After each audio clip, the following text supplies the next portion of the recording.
I said, isn't that a little like saving up sex for your old age? You know, I mean, there comes a time when you ought to just start doing what, you know. So, I think I got the point across to him. But you ought to take a job. When you get out here, take a job you love. Don't take a job that, you know, you think is going to look good on your resume. Take a job you love. You may change it later on, but you'll jump out of bed in the morning. I mean, when I got out of Columbia, the first thing I tried to go to work for Graham immediately. I offered to go to work for him for nothing. He said I was overpriced. But I kept pestering him. I went out to Omaha and I sold securities for 3 years, and I kept writing him and giving him ideas and doing all this. And finally, I went to work for him for a couple of years, and it was a great experience. But I always really worked in a job. I worked in a job that I loved doing. And you should really take a job that if you were independently wealthy, you would take. That's the job to take, because that's the one that you're going to have great fun in. You'll learn something. You'll be excited about it, and you can't miss. You may go do something else later on, but you'll get way more out of it. And I don't care what the starting salary is or anything of the sort. I don't know how I got off on that, but there I am. So I do think that if you think you're going to be a lot happier if you've got 2x instead of x, you're probably making a mistake. I mean, you ought to find something you like that works with that, and you'll get in trouble if you think that making 10x or 20x is the answer to everything in life, because then you will do things like borrow money when you shouldn't, or maybe cut corners on things that your employer wants you to cut corners on. Or it just doesn't make any sense. You won't like it when you look back on it. Yeah. Would you talk to the students about the companies that you like? I don't mean names. I mean what makes the company something that you like. I like businesses I can understand. We'll start with that. That narrows it down about 90%. I mean, there's all kinds of things I don't understand, but fortunately, there's enough I do understand. And you got this big, wide world out there. Almost every company's publicly owned, so you got all American business practically available to you. Now, to start with, it doesn't make sense to go with things that you think you can understand, but you can understand some things. I can understand this. I mean, you can understand this. Anybody can understand this. I mean, this is a product that basically hasn't been changed much. They've added the cherry, but since 1886 or whatever it was, and it's a simple business. It's not an easy business. I don't want a business that's easy for competitors. So I want a business with a moat around it. I want a very valuable castle in the middle, and then I want the duke who's in charge of that castle to be honest and hardworking and able. And then I want a big moat around the castle. And that moat can be various things. The moat in a business like our auto insurance business at Geico is low cost. I mean, people have to buy auto insurance. So everybody's going to have one auto insurance policy per car, basically, or per driver. And I can't sell them 20, but they have to buy one. What are they going to buy it on? They're going to buy it based on service and cost. Most people will assume the service is fairly identical among companies or close enough.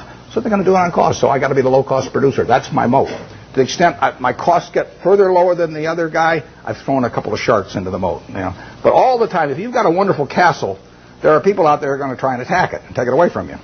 And I want a castle that I can understand, but I want a castle with a moat around it. 30 years ago, Eastman Kodak's moat was just as wide as Coca-Cola's moat. I mean, if you were going to take a picture of your 6-month-old baby, and you're going to want to look at that picture 20 years from now, and you're going to want to look at it 50 years from now, and you're never going to get a chance. I mean, you're not a professional photographer so that you can evaluate what's going to look good 20 or 50 years ago. What is in your mind about that photography company is what counts, because they are promising you that the picture you take today is going to be terrific to look at 20 or 30 or 50 years from now about something that's very important to you, maybe your own child or whatever it may be. Well, Kodak had that in spades 30 years ago. They owned that. They had what I call share of mind. Forget about share of market, share of mind. They had something in everybody's mind around the country, around the world, with a little yellow box and everything, that said Kodak is the best. That's priceless. They've lost some of that. They haven't lost it all, and not due to George Fisher, who runs it. George is doing a great job. But they let that moat narrow. They let Fuji come and start narrowing the moat in various ways. They let them get into the Olympics and take away that special aspect that only Kodak was fit to photograph the Olympics. So Fuji gets there, and immediately in people's minds, Fuji becomes more at a parity with Kodak. You haven't seen that with Coke. Coke's moat is wider now than it was 30 years ago. You can't see the moat day by day, but every time the infrastructure gets built in some country that isn't yet profitable for Coke, but will be 20 years from now, the moat is widening a little bit. Things are all the time changing that moat in one direction or another. 10 years from now, you can see the difference. Our managers of the businesses we run, I've got one message to them, which is to widen the moat. And we want to throw crocodiles and sharks and everything else, gators, I guess, into the moat to keep away competitors. And that comes about through service. It comes about through quality of product. It comes about through cost. It comes about sometimes through patents. It comes about through real estate location. So that's the business I'm looking for. Now, what kind of businesses am I going to find like that? Well, I'm going to find them in simple products, because I'm not going to be able to figure out what the moat's going to look like for Oracle or Lotus or Microsoft 10 years from now. I mean, Gates is the best businessman I've ever run into, and they've got a hell of a position, but I really don't know what that business is going to look like 10 years from now. And I certainly don't know what his competitors' businesses are going to look like 10 years from now. Now, I'll name one I don't own. I know what the chewing gum business is going to look like from 10 years from now. I mean, the internet is not going to change how we chew gum. And nothing much else is going to change how we chew gum. And then are there going to be lots of new products? Is it really, are spearmint and juicy fruit and all those going to evaporate? So it isn't going to happen. You give me $1 billion and tell me to go in the chewing gum business and try and make a real dent in Wrigley's, I can't do it. And that's the way I think about business. I say to myself, give me $1 billion and how much can I hurt the guy? Give me $10 billion. Give me $10 billion and how much can I hurt Coca-Cola around the world? I can't do it. Well, those are good businesses. Now give me some money and tell me to hurt somebody in some other fields, and I can figure out how to do it. So I want a simple business, easy to understand, great economics now, honest and able management, and then I can see about, in a general way, where they're going to be 10 years from now. And if I can't see where they're going to be 10 years from now, I don't want to buy it. Basically, I don't want to buy any stock where if they close the New York Stock Exchange tomorrow for 5 years, I won't be happy owning it. I buy a farm and I don't get a quote on it for 5 years, and I'm happy if the farm does okay. I buy an apartment house, don't get a quote on it for 5 years, I'm happy if the apartment house produces the returns that I expect. But people buy a stock and they look at the price the next morning and they decide whether they're doing well or not doing well. It's crazy, because they're buying a piece of a business. That's what Graham, the most fundamental part of what he taught me. You're not buying a stock, you're buying a part ownership in a business. You will do well if the business does well, and if you didn't pay a totally silly price. And that's what it's all about. And you ought to buy businesses you understand. Just like if you're buying farms, you ought to buy farms you understand. It's not complicated. In calling this Graham Buffett, I mean, it's just pure Graham. I was very fortunate because I picked up a book when I was 19.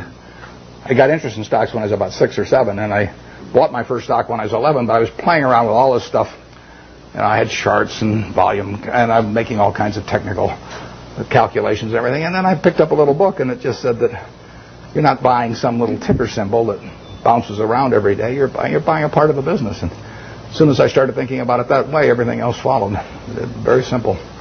So we buy businesses we think we can understand. There's no one here that can't understand the Coca-Cola Company.